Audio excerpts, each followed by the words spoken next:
안녕하세요. 하나님에 대한 어려운 질문들 시간입니다.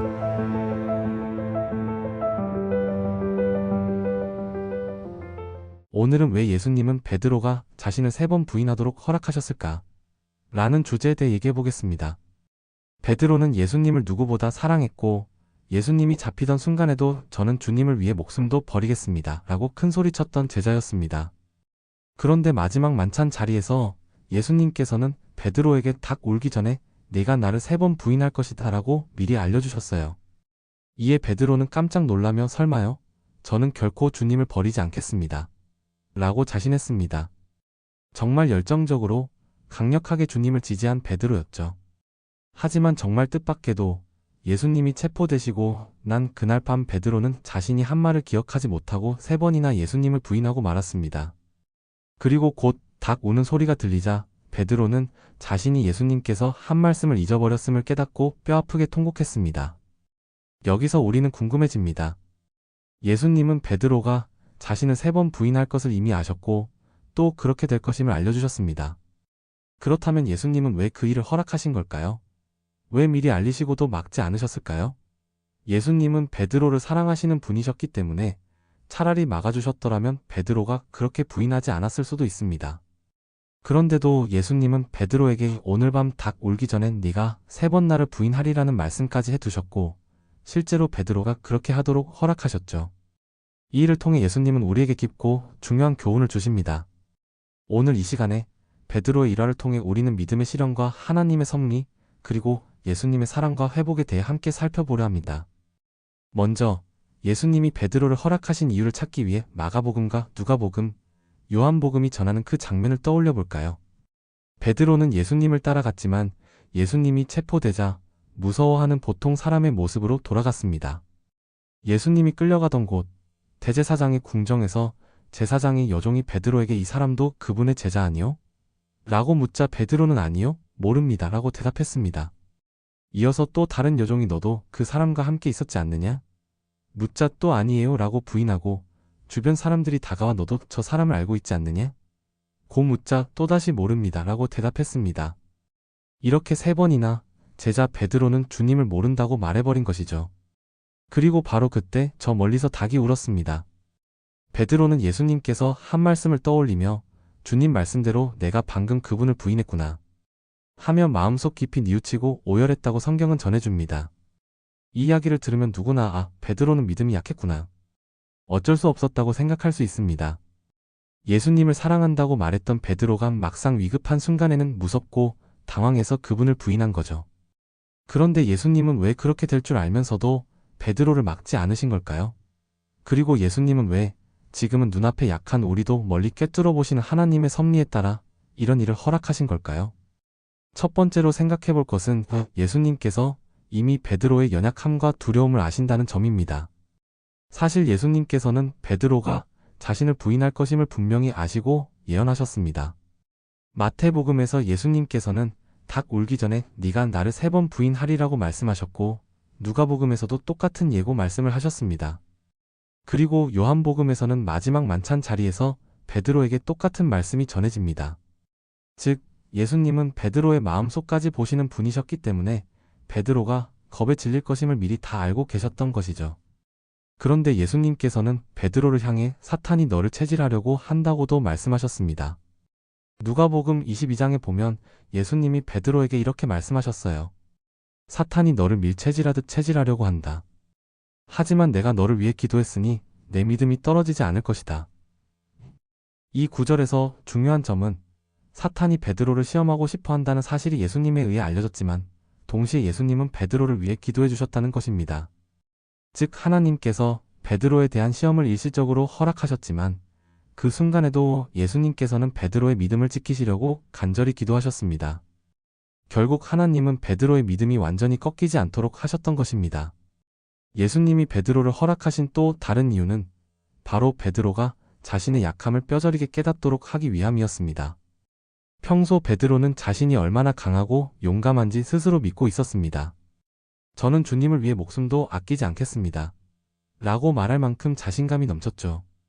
그러나 하나님께서는 그런 베드로가 자신감에만 기댈 때 생길 위험성을 아셨던 것입니다. 평범한 사람이라면 큰일 앞에서 두려움에 떨 수밖에 없습니다. 예수님께서 허락하신 이 경험은 베드로가 스스로의 한계를 인정하도록 하는 계기가 되었습니다. 베드로는 그날 밤의 경험을 통해 난 생각보다 약한 사람이구나. 결국 두려움 속에서 주님을 부인해버렸구나. 하고 온몸으로 깨닫고 깊이 뉘우쳤습니다. 이 깨달음이 있었기에 베드로는 더 이상 자신만의 힘으로 일할 수 없음을 배우게 된 것이죠. 비유를 하나 들어볼까요? 예를 들어 우리도 살아오면서 부모님께서 자녀에게 시험을 주시는 경험을 종종 보죠. 아이가 자전거를 배우다가 자꾸 넘어질 때 부모는 가끔 그 과정을 허락하고 지켜보면서 넘어지며 배우게 합니다. 물론 부모는 아이가 다치지 않도록 손을 준비하고 있지만 아이의 균형 잡는 과정을 다 도와주면 아이는 결코 자신의 힘으로 자전거를 탈 수 없게 되죠.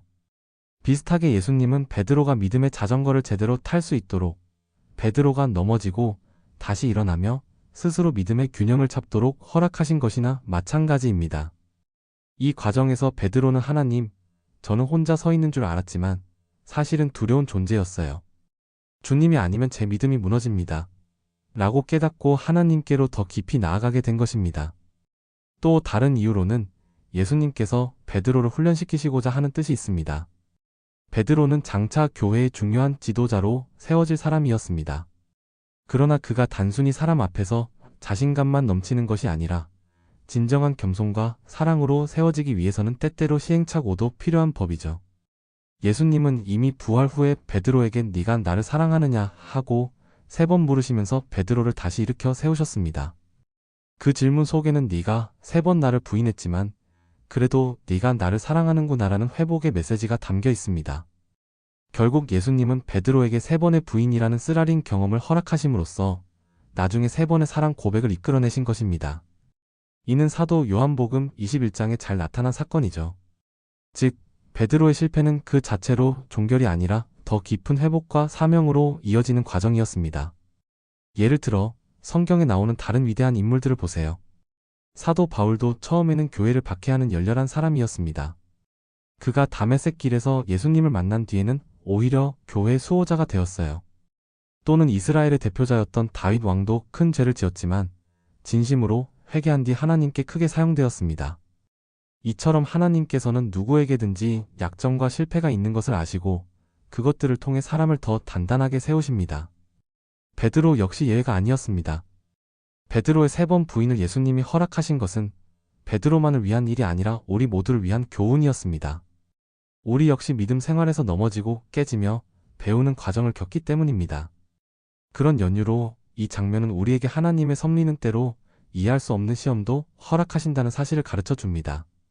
하나님께서는 베드로의 사정을 이미 아셨지만 그를 위해 기도하시고 보호하셨던 것처럼 우리도 우리의 어려움을 통해 하나님께 기도받고 보호받고 있음을 기억해야 합니다.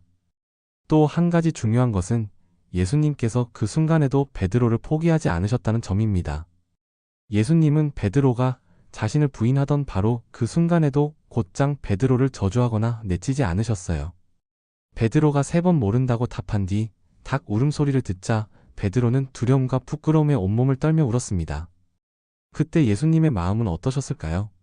오히려 예수님은 베드로를 회복하기 위해 십자가 위에서도 기도하셨습니다. 부활 후에 예수님께서 제자들에게 나타났을 때 가장 먼저 베드로를 따로 불러 네가 나를 사랑하느냐 하고 물으셨던 것도 같은 맥락입니다. 이로써 베드로는 그 고통스런 밤의 실패를 용서받고 더욱 큰 사명을 받았죠.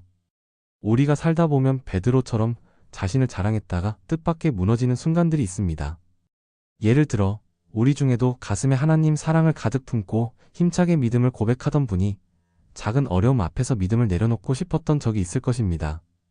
또한 어떤 교회 행사에 열심히 참여하던 장로님도 가족이나 병환으로 큰 시련을 겪으면서 잠시 흔들릴 수 있지요.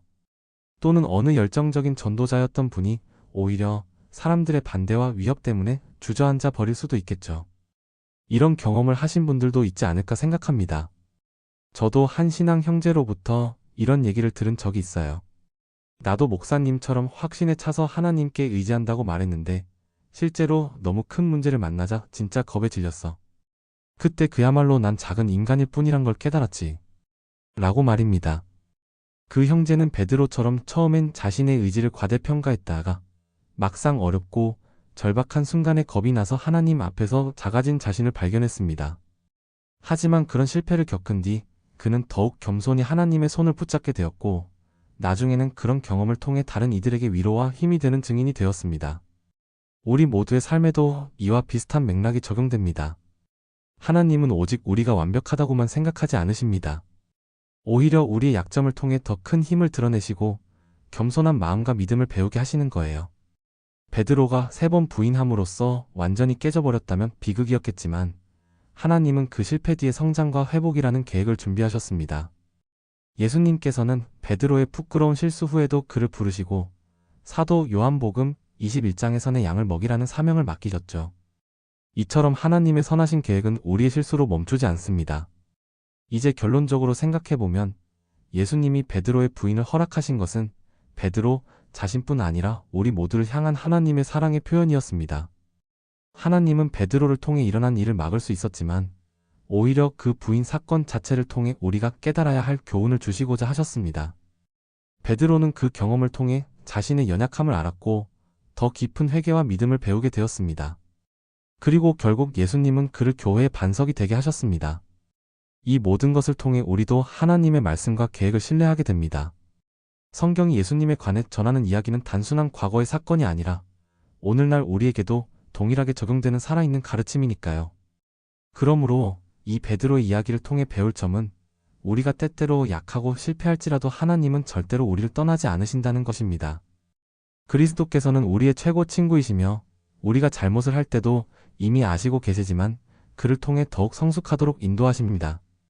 그래서 성경 말씀이 진실로 옳고 우리가 그분의 말씀을 따라야 함을 다시 한번 느낄 수 있습니다. 우리의 삶 속에서 일어나는 모든 일들이 결국 하나님의 계획과 사랑 속에서 이루어진다는 믿음을 가지고 우리가 베드로처럼 넘어졌을 때에는 겸손히 회개하고 일어나서 주님을 섬기는 삶을 살아가면 되겠습니다. 이제 정리해 보겠습니다. 베드로는 자신이 주님을 부인했다는 사실을 깨닫고 크게 울었습니다. 그 울음은 아픔 속에서 예수님이 친히 베드로를 감싸 안으신 사랑의 울음이었을 겁니다. 여러분도 살면서 때론 자신을 부끄러워하고 눈물 흘릴 수도 있습니다. 그러나 결국엔 예수님께서 그런 우리를 회복시켜 주신다는 것을 잊지 않으셨으면 좋겠습니다.